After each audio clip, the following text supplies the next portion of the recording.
A driver was delivering a load of steel beams to a job site. After positioning his flatbed truck as directed, he stood near the hydraulic crane that was offloading the truck to watch the operation. The company operating the crane had secured the area using vehicles and 2 strategically placed workers to keep out unauthorized personnel.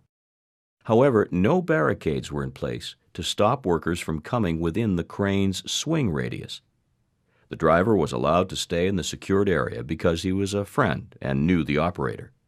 Before the unloading began, the driver moved closer to the crane, now within range of the crane's swing radius and out of the line of sight of the crane operator. Suddenly, the crane operator began moving the crane, positioning it for the offloading operation. Within seconds, the truck driver was crushed between the crane's counterweight and the right rear outrigger. He died later that day from serious injuries to his chest and internal organs. Let's look at the events leading up to this tragic incident and see how it could have been prevented. This worksite did not have the necessary controls in place to protect workers. The radius of the crane's superstructure was not barricaded, and the flatbed driver was allowed to remain in what was supposed to be a secured area. Let's look again at the work area.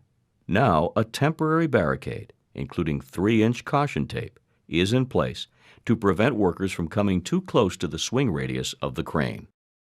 In addition to the barriers, employers should make sure crane and/or superstructure movement occurs only when an all-clear signal is given to the operator. Now, as the crane begins to move, no worker is within the swing radius and no contact occurs.